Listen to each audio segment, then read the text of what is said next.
I have someone introducing, or should I just go? No, it's okay. I can introduce myself, but I don't know if I'm waiting for somebody or because it's 9. Hi, Eliza. Hey. We know her name. It's on the screen. All right, I guess I'm gonna get started because it's 9 o'clock and we've got some. This is a big subject and only an hour to do it, and I want to open this up I want it to be more of an interactive talk, so if you have questions as I'm going along, please ask them, because it's one of those things where if we wait to the end, then it's going to be like a scrolling battle of trying to get back to pictures that you saw and whatnot. This must be the Austrians. Yes. Yes. They ride in bus. Yes. It's so awesome. I can't, I keep thinking. You're wearing the mic. I know, I'm wearing the mic as well. I'm wearing and you can hear me. Okay, well, my name is Eliza Greenman, and I am a orchardist and a orchard consultant. And my background is in heirlooms. And my training is in heirlooms, and with that, I didn't know who was introducing me, so come on in. I'm like, it's 9 o'clock, let's go. Twilight promise. Well, as you might have heard, Eliza is one of the new generation of apple experts, and she has been working in the field of innovative apple development and orchard restoration. So as part of that, of course, making sure that you are bringing those new varieties and perpetuating them, you need to be very good at top working. So we are so pleased to have Eliza back for, this is the third year? Mm-hmm. Third year, because she always brings new and interesting approaches to the subject. And without any further ado, I'm going to get out of the way and let her speak. I'll walk behind this thing. Okay. Okay, so the topic today is top working. In the past, I've given presentations on old orchard restoration, and this is sort of version 2 of old orchard restoration, in that you have an orchard and you don't really like what's growing in it, and so you want to change it up. And so this is what, hold on one sec. All right, so what is top working? It's literally just, you've got a tree, and say you took over an old like Macintosh orchard, and you're like, Mac's okay, but I really would like something with more depth, and that would have more presence in a cider or whatever. This is top working's for you. So it's literally just changing over that previous variety over into a new variety, and then training it and then having that become its own. It's kind of crazy. It's like a Frankenstein kind of thing, where you like cut off an arm and then you take an arm of another person and you put it on, and then it functions, but it's their arm. And this is all very relevant for I think all ages, really, because some people have old trees on their properties that they want to, that they've never been excited about, but they've kept it because they've felt like a sense of obliging a sense. But then there's people like me who the only trees I can basically get my hands on are old trees, and it's a way faster turnaround time than planting a tree. So it's a faster turnaround time for fruit. All right, so with top working, there's a lot of applicable tree species. Like, this is the way to do it if you've got, persimmons, if you've got nut trees, if you've got apples, pears, ornamentals. This is what I'm going to show you today is how to change all of these over from varieties you're not so psyched about to varieties you are excited about for certain purposes. Whether those purposes are for feeding animals, making cider, whatever you can think of, this sort of way of going about things will work ubiquitously. Oh, and just to if you guys are trying to read this, I usually don't have slides with words, but I got a tip from somebody that I needed to have more words. So apples, pretty much every apple can be grafted to an apple. There are exceptions that I've found through trial and error, like the Yates cider crab will not be grafted, will not take on a Siberian crab apple tree. And so this, through trial and error, you'll find there are some built-in genetic incompatibilities between apple varieties, but it's not very, it doesn't happen that often. With pears, you'll see I have Bradford pears everywhere where I am, and the glorious thing about Bradford pear is that they can become a great host for Perry pears and for Asian pears. So if you've got Bradford pears in your front yard or down the road or whatever, you can lop off the top, put on some Perry pears, and there you go. Persimmons are another one, and I just mentioned this because of the booze factor. Persimmons have such high sugar content, but they're probably your least likely chance of success, with about a 33% success rate. All right, top working is also known as guerrilla grafting. And this is, I taught a workshop earlier this year, really just to get people, I gave them the skills they needed, and I gave them the Scion they needed, and then they lopped off all these Bradford pear trees.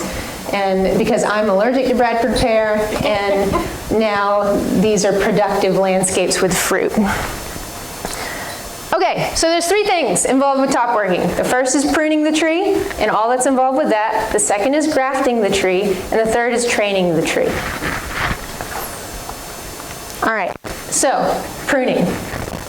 When you're approaching an old tree, or any tree for that matter, you need to do a quick assessment of its health. And what's the fastest way to do that? Well, you're going to want to look at the Scion wood, or the year's most recent growth.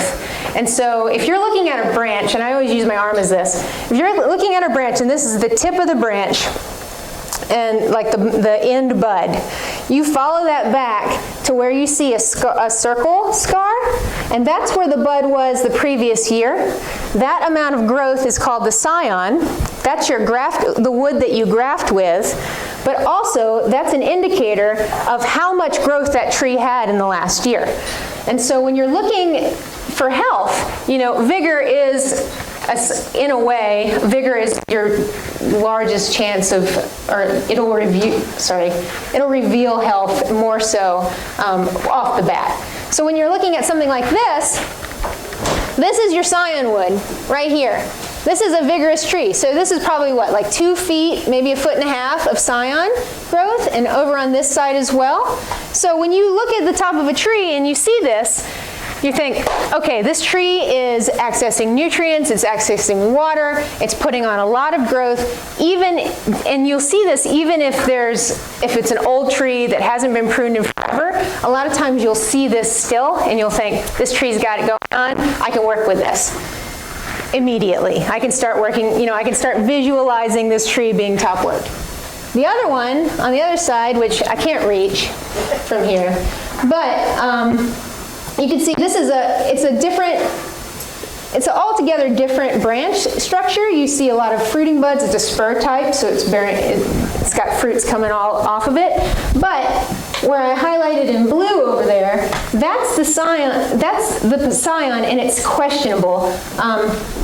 So this is for sure the most recent year's growth, but this is potentially also the most recent year's growth. There might have been some form of growth spurt that caused this, but more than likely, from what I'm guessing, this is the previous year's growth. So previous year's growth, current year's growth. So you're looking at maybe 3 inches or something, and that's still okay. But you might want to consider, if you've got this, you might want to start to consider, okay, well, maybe I need to do a little bit of work before I start to think about top working, and that means pruning work. Generally, I've seen them way smaller than this too. Some old orchards, you know, those trees will have like an inch of new growth or half an inch of new growth, and that's really hard to deal with. And it shows that you need to put some energy back into that tree before you even consider top working, or else there's a good chance that when you cut off its branches, you're just gonna kill it. So that's why we're doing pruning, that's why we're doing assessment here, is if I top work, which is pretty massive, will I kill this tree? No, more than likely no. You're getting to a questionable area. All right. So if the tree is showing poor new growth or a very small scion, you need to do a restoration pruning first. There are workshops offered all over. I assume most people here from the Northeast, or at least the Mid-Atlantic, Northeast. And so there are pruning workshops being offered. I know that MOFGA, Maine Organic Farmers and Gardeners Association, offers great ones because I've taught them in the past. I know that NOFA offers them in their different states. And then if you head further down towards like Pennsylvania, Maryland, you should just get in direct contact with me and I'll give you my pruning workshop list. But the real key here is you need to cut out those dead branches on the tree first. And then you need to prune so you can throw a cat through the tree. And that's you'll think, oh, that seems like a lot. And it is, but it's nothing compared to doing actual like top working cuts where you're cutting out, maybe 95% of the tree's crown. Whereas pruning the tree so a cat can fly through it is maybe 30 to 40%. So just keeping that, and the basics are cut out the dead limbs, cut out crossing branches, and basically cut anything out that cut like multiple tops out and choose one top. Unless it's, well, I'll go on from there. Oh, go ahead. When are you cutting? And these are dormant cuts. These are cuts that happen in the wintertime. So restoration pruning always happens in the winter. Maintenance pruning often happens in the summer, and I'll go into that in just a little bit. But yes, so the timing for a restoration prune is because the sap that's in the top of the tree during the year goes down into the roots. Once the leaves fall, that sap, all the energy of that tree is in the roots. So then you prune, and prune later in the season if you can. That's ideal, later in the winter dormant season. But some people can't because you got a lot of trees to go and you got to start in December. But the earliest you start pruning, the sooner that tree is going to come out of hibernation. So that puts you at more risk for tissue damage from like a late deep freeze or something like that. Okay, is the tree showing poor new growth? But this is one where it was like, oh yeah, I think this is okay. I think I can handle this. I think the tree can be okay with this. So, but you're questioning it? Keep a nurse branch. So over here is this is a workshop I had. This is one of the guerrilla grafting workshops I had. And we decided to keep a nurse branch right here. And so the whole point of that, you want to think of it like a solar panel kind of, in that it's pulling that energy, those nutrients, that sap, it's pulling it up from the ground and it's starting to expose it. It's got to kind of go through these channels and it's exposing that sap to your new area where you've just top worked. So keeping a nurse branch, some people are really religious about keeping a nurse branch. For me, if the tree is highly vigorous and is showing good health, there's no way, I'm not convinced that, I mean, I've cut a lot of trees and I've only killed a few. And so at this point, I feel like, yeah, you can cut. If the cut's not too big, if you're still leaving it kind of small, I think you're okay without leaving a nurse branch. But the key there is vigor, because that's showing you that the tree has got a lot of energy stores in the roots. Okay, so now, other than looking at the health of the tree, you want to look at the shape of the tree, because this is determining basically basically how many cuts you're going to have to make and what kind of cuts you're going to have to make. But also, you're sort of still in this consideration zone, which is this going to be a bad cut for the tree or not? And so when you have something like an open vase, which I leased 2 years ago, an overgrown orchard that was nothing but open vase. And it was kind of nice because each branch becomes, you know, I can graft that to all different varieties, or I can graft it to all the same varieties, but they're all very distinct and it's all very easy. This tree is 35 years old, so I don't know what in this talk is considered old. In the South, 35 years old is kind of old, whereas this is a northern tree for sure. And that's a single trunk tree. And so you don't have as many options as you do with this one. Sorry, I'm gonna just walk over on this side. All right, so you don't have as many options as you do with this one.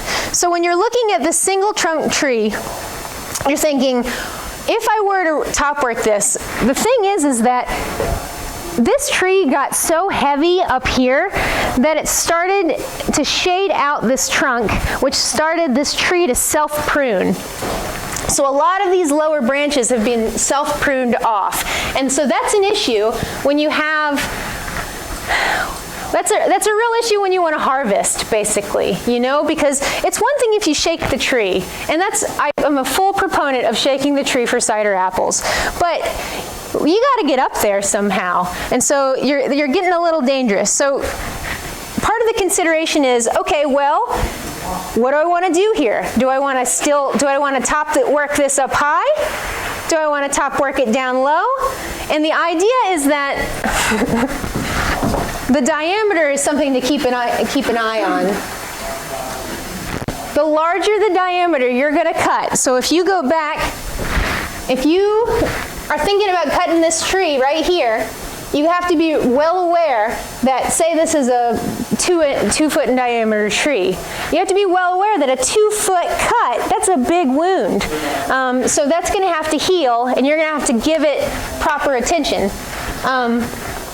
So whereas if you cut up here, you know, you've got the smaller cuts, it'll heal over faster, but it's still very high. So you're left in sort of a, you know, what do I do? What do I do? And sometimes I go for the big cut. I've done this before. This is a mess to clean up, by the way. If you have somebody that wants their tree to be completely brought down and restarted, this is a lot of wood to get rid of, and so I advise you to hire high schoolers to high school football team who still have a problem with women wielding chainsaws, and so they will try and work themselves into the ground getting this stuff out for you, and have a chipper. I recommend the 11-inch chipper. Just rent it. Don't get anything smaller than the 11-inch because it's going to waste your time. And chip it or burn it. That's what you do. Or get people, I had workshops where I was like, everybody that comes and helps me gets free wood, gets free apple wood, no spray. And that works too, to an extent. But like when this will take care of a whole workshop's worth of people. All right, so back to the diameter thing. So this is important to just keep this in mind, is that trees heal from the outside in, just like you're seeing here. And what you don't want is for this to develop rot, this center piece. So the longer it takes for this tree to heal over, the longer it will take for or the more susceptible this is to fungus, bacteria, water, and so that could systemically injure your tree. Though it's not all bad news. If you see a tree that's been had a pruning cut and it's healing over, but this is starting to cave in, it's not necessarily a bad thing, because trees are only alive in the vascular cambium, which is this outside layer. But when you're top working, this is an issue because these cuts are flat. And so, whereas this is on the side of a tree, it's not that big of an issue, but when you have a flat cut, that means the whole tree could get hollowed out. Like I said, not necessarily a bad thing, but we want to just try and prevent it because of the chances of infection that get into the cambium. All right, another pruning consideration is, do you have a fence? This is really important, maybe the most important. If you don't have a fence, I would highly recommend that you top work your trees above the deer browse line. So this is a lot of times I see old orchards that were planted in a time when they didn't have a whole lot of deer. And so to me, it's like, well, now we have a lot of deer, so I need to graft above this browse line in order to have fruit. But also there's an advantage to top working these orchards, because if you were to plant these trees without a fence, fences are expensive. They're like at least $2 per linear foot.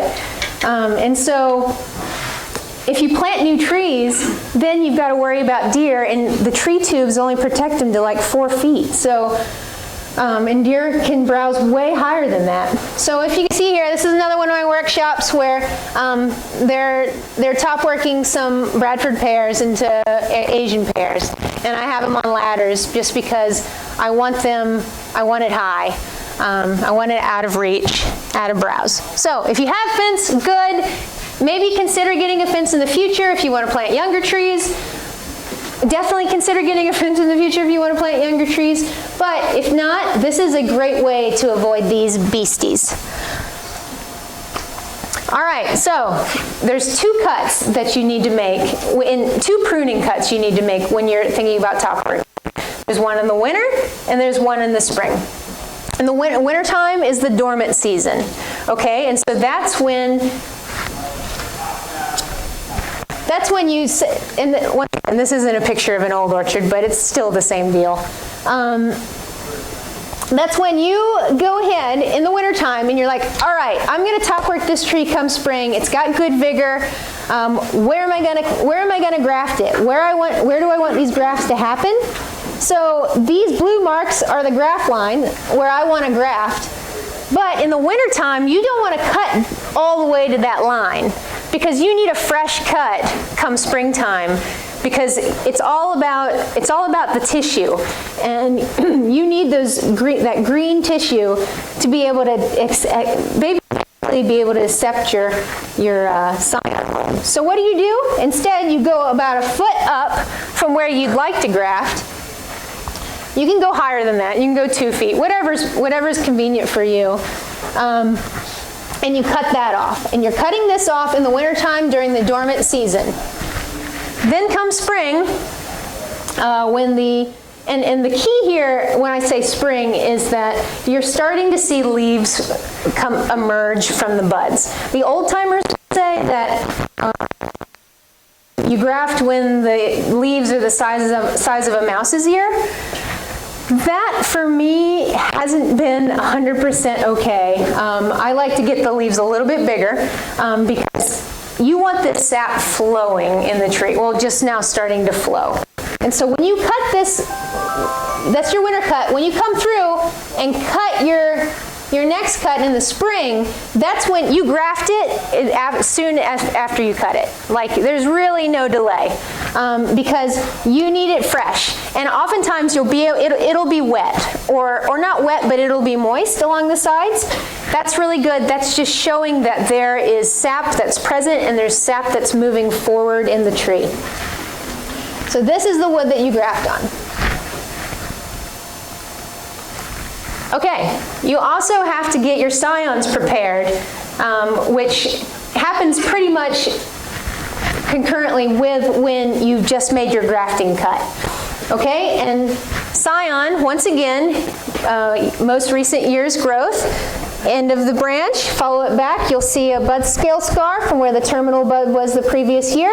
That's your most recent year's growth. That's what you pick from, basically. And you can cut that off of water sprouts, so like these vigorous one-year sprouts that shoot up after you make a pruning cut 1 year to the next. Those are all considered scions. Can I ask a question? Yeah. So if I collected that scion wood in January, would I still be able to use it, or are you saying I collect it right as I'm... No, you collect it, sorry, that's a good clarifying. You collect this in the winter. You collect your Scion in the winter and you store it. And winter or dormant, basically. So just before the trees start, like before bud swell, essentially, on the tree, is when you want to collect your Scion. And the way you store Scion, by the way, is I put it in a bag, like a plastic bag, and then I take a paper towel, I wet it, I wring it out, I throw it in the plastic bag, label everything, make sure everything's labeled, and stick it in the fridge. And that'll last for several months easy. Any longer, you'll start to get some mold and whatever. Okay, so that's how you store Scion, but then you bring it out of the fridge. And when you're about to top work, you make a whip cut. Now this is a long line of what whip cuts look like. It's simply, I graft towards myself, or I cut towards myself, which a lot of grafters cut towards themselves, by the way. For folks. But basically, one fluid cut, and you don't want it to be wavy. This needs to be a nice, smooth cut that's at a diagonal. And it basically looks like this. This is a side view of what it is. And these Scions, by the way, you want them to be about a 1/4 inch in diameter or larger for top working. The larger Scion wood is the better Scion wood because these trees can handle big pieces of wood. All right, so you make your whip cut, looks like that. And then you count about 3 buds up. Some people do 2 buds. So you literally like 1, 2, 3, and then take your pruners and cut off the top. And what the top is your next piece of Scion. You can do it again. Do another whip cut, 1, 2, 3, cut off the top. And you can keep doing that for as long as you have wood that's of a good size. So your whip cut is a fluid cut, and that looks like you cut across the... Yeah, I knew this was going to come up. So I often don't cut across, but some people do. And I took this picture off the internet. So this is still okay. But just a quick physiology lesson. This right here is the vascular cambium. This is the only part of the tree that's alive. Is this little layer that's not red, because this person had red food coloring and had the Scion take it up to try and show the difference between the heartwood and the sapwood. And so anyway, this is where the sap is flowing through, and then it all sort of gets stored in here. You know, different minerals and whatnot get stored in there. So when you cut off the tip right here, you're cutting off some additional sap flow straws. If you just imagine all of these being like thousands of straws, tiny little straws, that's carrying sap through. Is that a bad visual for you, or is that working? Okay, so this is sap flow area. And so cut it off, you're cutting off some straws, you're cutting off some sap flow, but you are providing some stability. So it doesn't, I mean, really, with top working, it's not that big of a deal. It's another situation if you were to use the bark graft, which I'm about to show you, for like a little rootstock or something, then it's a little bit different. And the length of that cut? The length of that cut, it depends on the width, on the girth of your Scion, but generally, I mean, I'd aim for at least an inch of diagonal, like this being an inch, essentially. If you can get 1.5 inches, 2 inches, then that's great too. But that requires, I feel like the longer you go, the more skill it takes, kind of.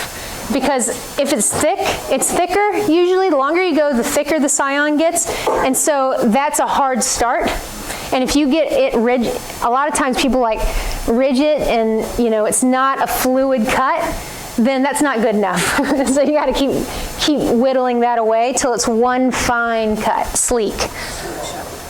All right. So you've got a knife, you got your grafting knife that you just used to cut.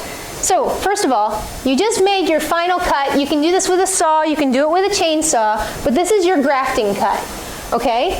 So you've made that. You've just taken your Scion that you want to use, and you've done the whip cut in the Scion.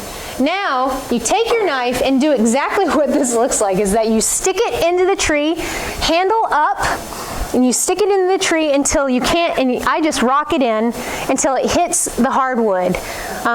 So this is basically easily plunging through the vascular cambium and then hitting hardwood. And then what I do is I twist it to the left, and you see this side lift up, and I twist it to the right, and you see the other side look up, and this is key for knowing whether or not it's time because the green layer. You'll see this will lift up and you'll see kind of green walls.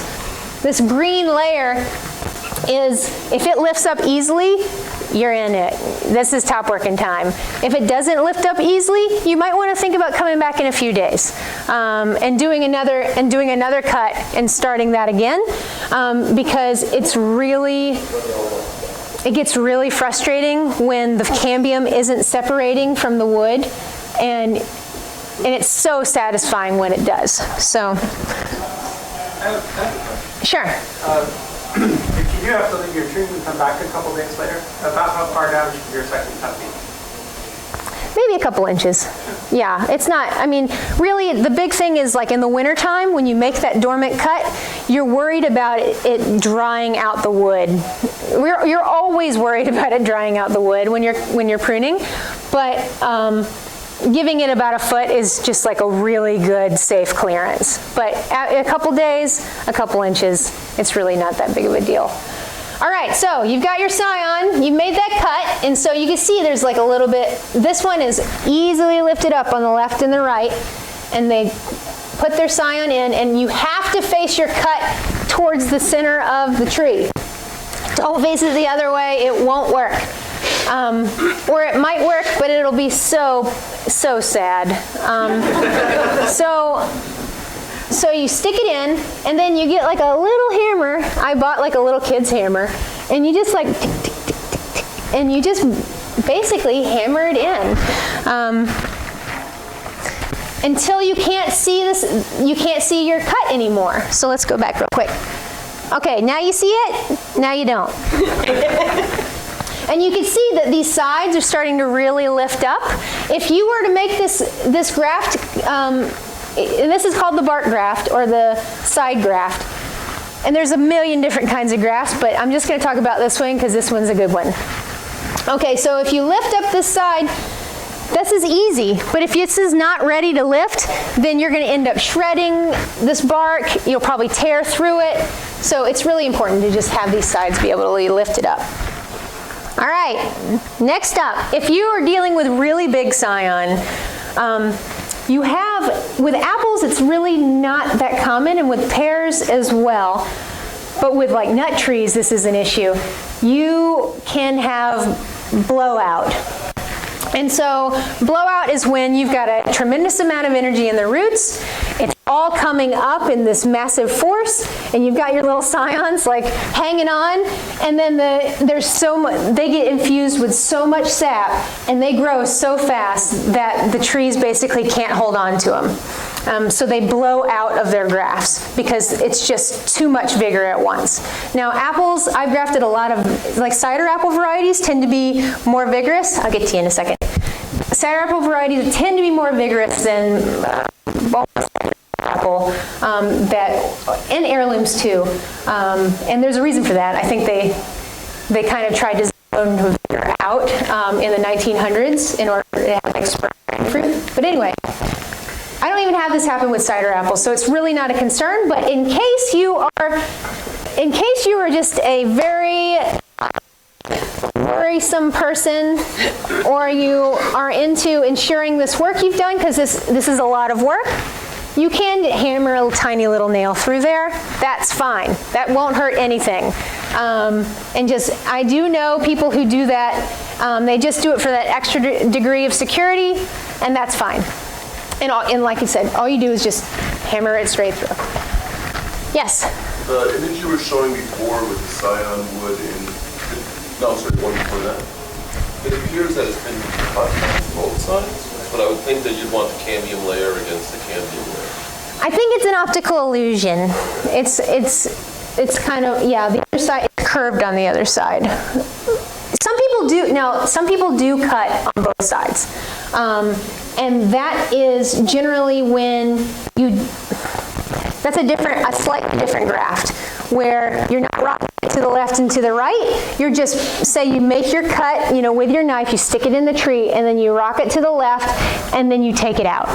And then you cut both sides and just stick it in that little pocket you just created. That's what some people do. Why would you want your cameo layer against your hardwood layer? Why would you not want your cameo? Why would you want? Basically. Because this gets soaked with sap, essentially.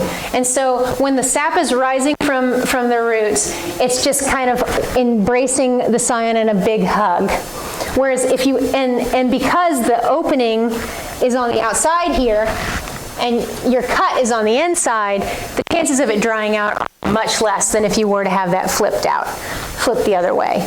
So just the exposure to air, potentially a risk factor, will ruin your graft.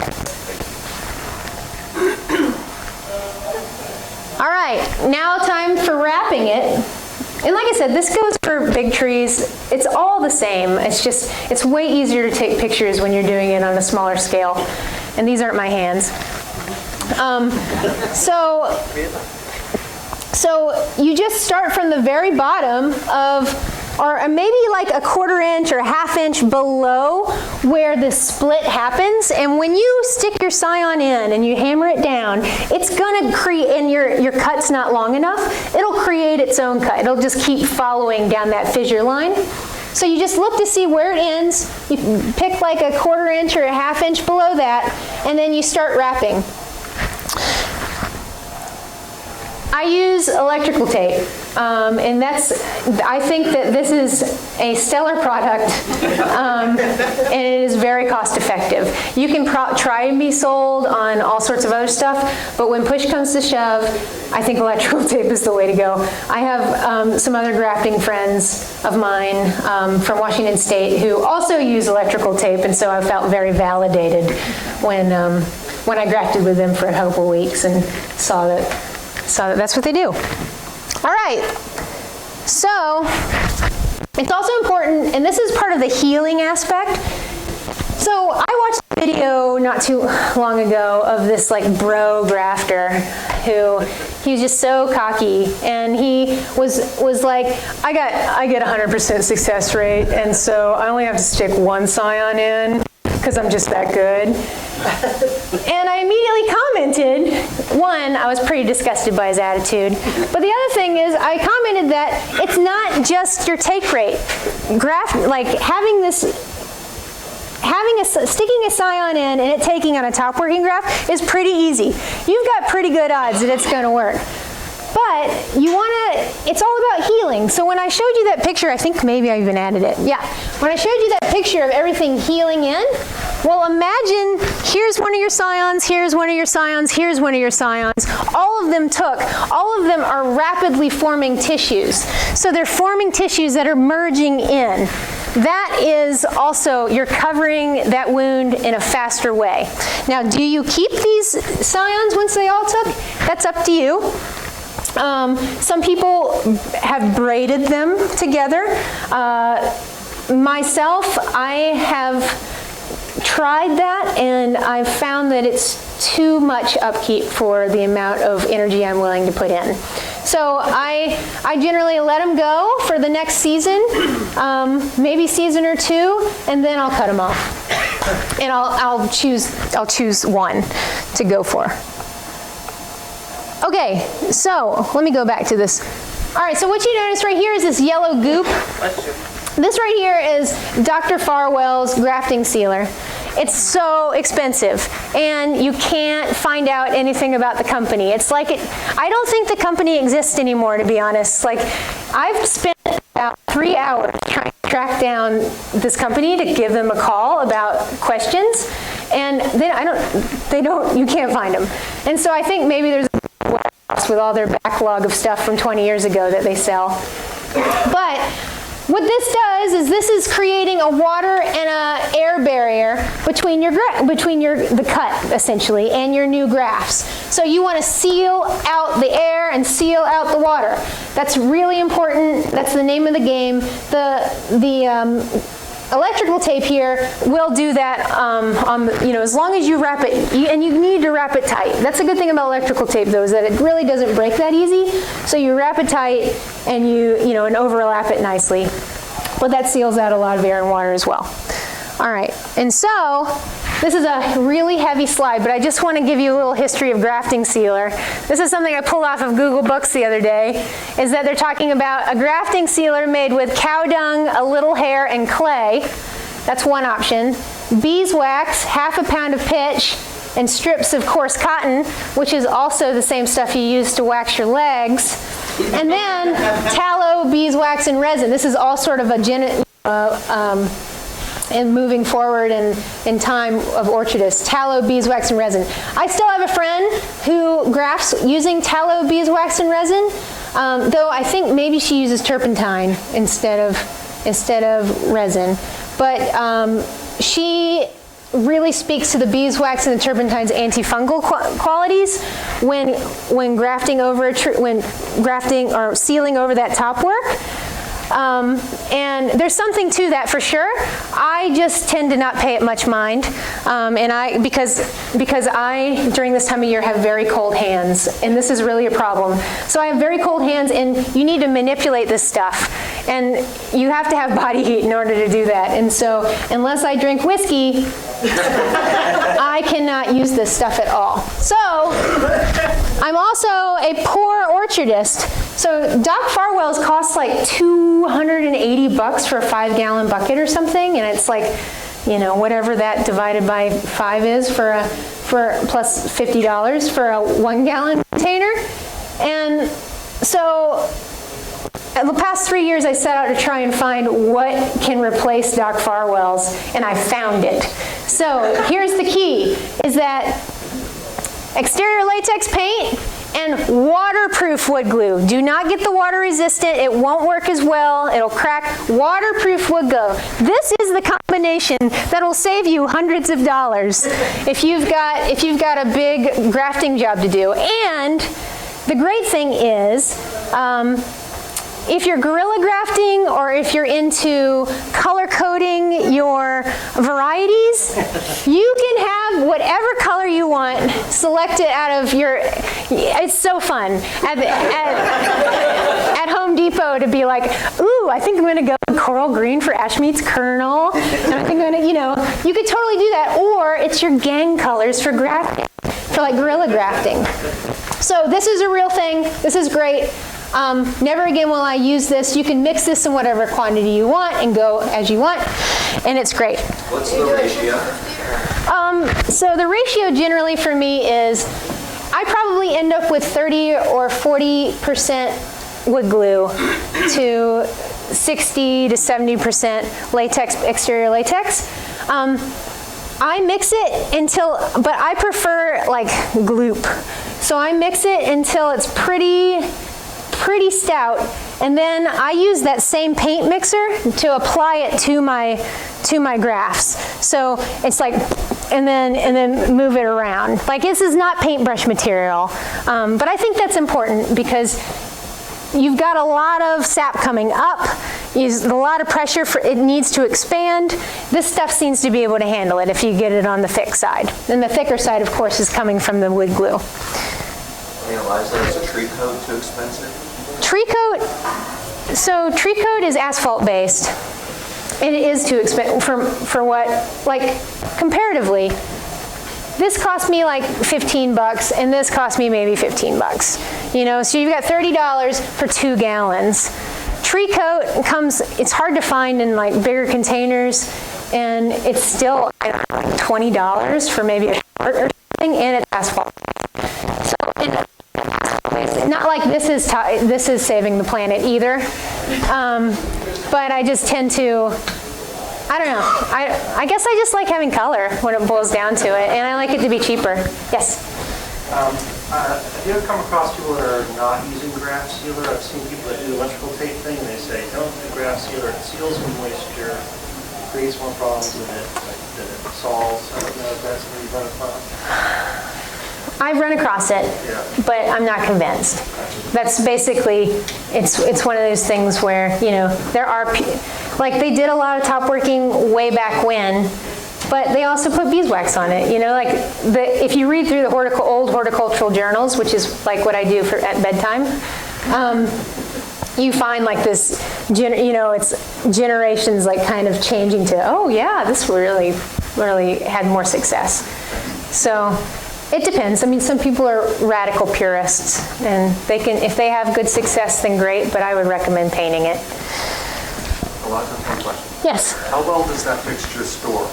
Really well, actually. Well, really well as in at least several months, you know, but you can keep them separate and mix as you want, and, you know, but the mixture together, yeah, I think I taught a budding workshop in August, and I was using the stuff from April, so. All right, the last thing, so I've walked you over how to graft everything and how to seal it and how to prune it so you can graft it. And the final step is training your grafts. How much time do I have? Anybody know? 15 minutes. Oh, good. So the next step is training your grafts. And this picture, so I could have just drawn this, but I didn't. And instead I took somebody else's, and I have some issues with it, like wood spreader with sharpened nails on each end. Not necessary. Wood spreader with notches on each end. That'll get you. But here's the goal here is when you're training, so you're going to have a tremendous amount of vigor coming out of these top works. More than likely, you're going to have a tremendous amount of vigor. I mean, like 5 feet, 6 feet, 7 feet, 8 feet of growth. And in order for you to get these trees producing fruit in like 2 or 3 years that you've just top worked, it's really important to change over that hormonal mode that these new growths are in. So when you get 5 feet, 6 feet of growth, and it's pretty much growing straight up, that's a hormone that's a dominance hormone. It wants to become the new top of the tree, and you got to put it in its place, because you don't want it to become the new top of the tree, or else it becomes a mess.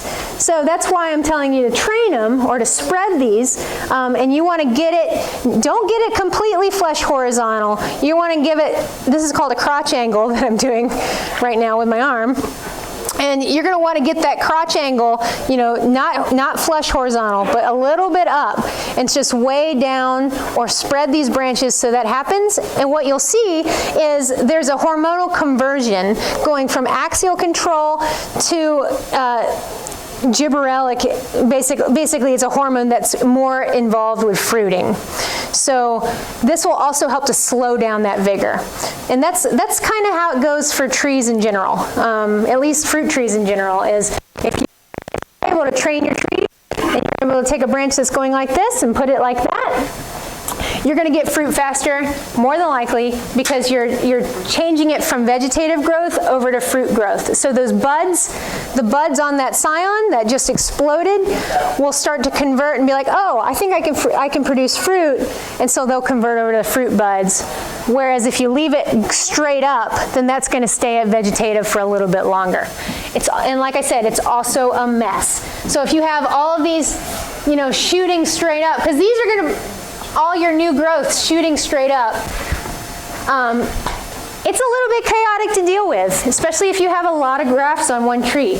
And so just having a Zen moment, weighing things down, spreading things, it's good. I often use center blocks here. I've had, with Harrison apple, Harrison crab, I've had literally the center blocks raise up from the ground. That is the most vigorous tree I've ever messed with, though, I've ever seen, is the Harrison, at least on the East Coast, in the Southeast specifically, on heavy soil. It is a bear.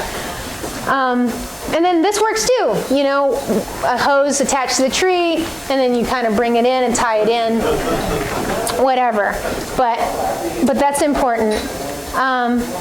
And yeah, just shaping your tree. So if you want to decide to braid it all up, then good for you, and make it like an amazing kind of art sculpture thing. But I don't have time for that. If you do have time for that, you can create little nooks, whatever you want. You can probably stick a wine bottle in there, like, and it'll all be good. And on Pinterest. All right, and so now maintenance mode. So you grafted, you top worked, you got rid of all that wood, you top worked, everything grew, it's all great, but you need to know how to manage this thing. Know that when you lop off the top of a tree, or you significantly take out the top of a tree in the wintertime, it's all that sap that, you know, that's left over, which is going to create a huge amount of vegetation, of vegetative growth. And so you're going to have to manage that. You're going to have to start working with this tree to try and get it back in balance, because it's all kinds of hormonal out of whack. And so you're going to want that the following year, not the current year, not the year that you have explosive growth, but the following year, that winter you can do some dormant pruning, but I would say lay off of it if you can, unless you've got some crazy branches that you definitely don't want in a certain place and they look too big to summer prune off or something. But summer pruning, do it, you know, do it in July. I prefer to summer prune in July. If you're in the south, like I am, it runs you a larger risk of fire blight infection. However, if you do it on a really hot day, it's not so much the case. And I mean really hot, like mid-90s, mid-high 90s. But you're miserable, so whatever. So pruning off, that's taking out that sap. You know, you're literally removing energy from the tree when you summer prune, and you're going to have to do this in order to keep taking energy away from that tree you just top worked, because otherwise it's still got a lot in its reserves until you get it to like ease out and become its own, you know, its own modified structure. And you're going to continue to train the branches as you go. And you know, if you want scaffold branches, like if you're grafting the lower down ones and you want scaffolds, then train those. You know, however you want the tree to take shape. Yes. Is it ever the case that when doing top work, they're actually creating the vase pattern from the branches that they grafted? Yes. So they're basically trying just to create the vase from 3 of the 4 sides? Yes, that has happened. Actually, I've seen that quite a bit in some older trees. And you'll see it like, oftentimes you'll see one variety on one side and one variety on the other. And you're training it, and they're doing, like the idea of an open vase is to get airflow through there, so you're not trapping in the humidity, which traps in fungal diseases, and you know, then you end up with cosmetically blemished apples, which isn't really that big of a deal. But you get, yeah, you're able to get airflow, but also you can have like a stoplight tree of like red, yellow, and green, you know, on all one tree. Or hundreds of different apples on one tree, and you can do it that way too. Let's see. I had something I wanted to mention. I can't think of it. Oh! Fabio's here. And I wanted to mention a cool thing that I heard about Fabio doing and in his orchard, West Wind, in the Hudson Valley, is, and I really think this is amazing, and I've never thought of it before. But he did this cool thing with restoring his old trees and top working his old trees, where he has a hybrid cider business and U-pick business. So did you top work? I mean, did you graft the bottom branches to different varieties? No, I left, so basically I have lots of corcoran's and Macintosh that are cider, but I create abstract them for picture on. So I left all the lower branches as Macintosh and Corcoran, and then, you know, up here I cut. Like I didn't cut all the time just a big trunk. I like to cut more the newer branches, so I cut, and then put another, and I put cider apple up there. In the first year, and I had our time this year because we had so many flowers, and last year we had 0 flowers, we lost all the apples last year, so this year we had so many flowers that I had our time to do it, but I'm gonna keep going, and so we don't give any more pickers to people to pick because I've seen people play baseball with my apples. So I stopped doing that a few years ago. So if they can reach, they can pick. So, Right, and you can shake the top. I can shake Right. and do anything I want with it. So I thought I really like that idea in terms of, pick your own zone, no zone. So, all right, and I think, yep, that's it. So do I have any more questions? I don't know how much time I have left, but you were first. Picture that had spreading the limbs and it said string. What are you using where it says string? A lot of times I use baling twine. I'm very cheap, and so either it's recycled baling twine or it's just buy a roll for $30 and then that'll last you for 5 years. If you do that, do you put something around to protect the plant? Yes. So, and the time of the year to spread is in like late spring until maybe early summer, where that sap is still rising. You have more flexibility. So, because you'll see if you try and do it earlier, like in the wintertime, or you try and do it in late summer, they've hardened up. And so you want to do it earlier in the year, between like late spring and early summer, and then take them off if you can.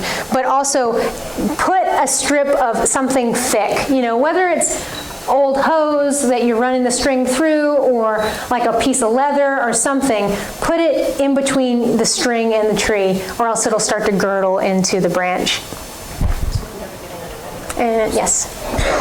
I know everyone's situation is different, but I'm wondering if you talk more on whether a tree is worth grafting. What big things do you look for when you're looking for?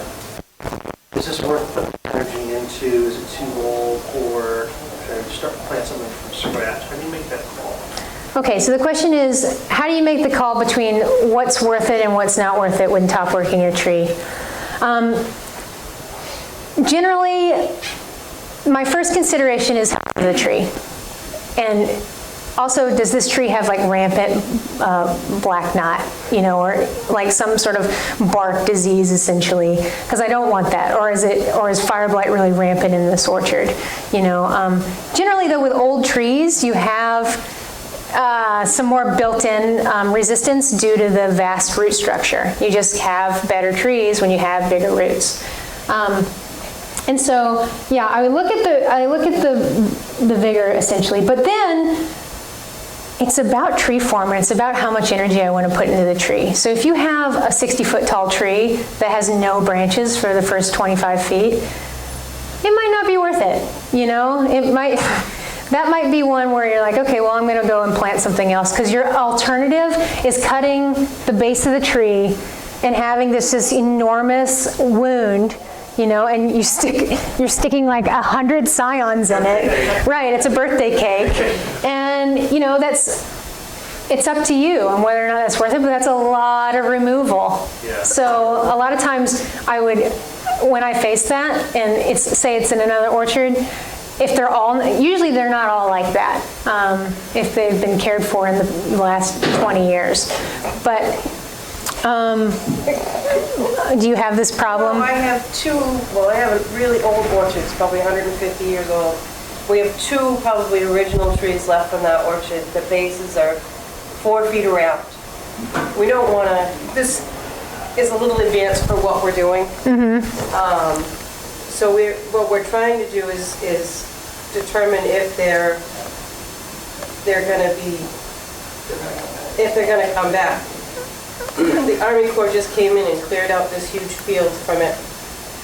And we've got 2 that are just beautiful, and then a whole bunch of probably mixed apples, drops, or lunch apples that were tossed. Or I'm trying to find, there's another hope that I can't find the picture just yet.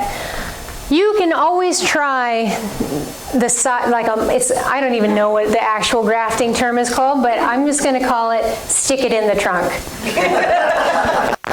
And so you can always take a hatchet during this time of year and hit it horizontally and then hit it vertically, make a T, get like a screwdriver or something, or some form of like crowbar, and get that back, and then have a huge piece of Scion on hand, stick it in on the side of the tree, and then wrap the hell out of it, and then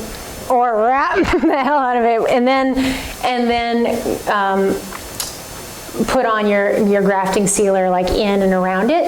I've had that work, and what that will do will provide a lower down branch. I'm not sure the structural capabilities of this just yet. This is just something I do sometimes. So that's a possibility anyway, of you can come experiment with me and report back on how it went. All right, I think we're out of time. So thanks.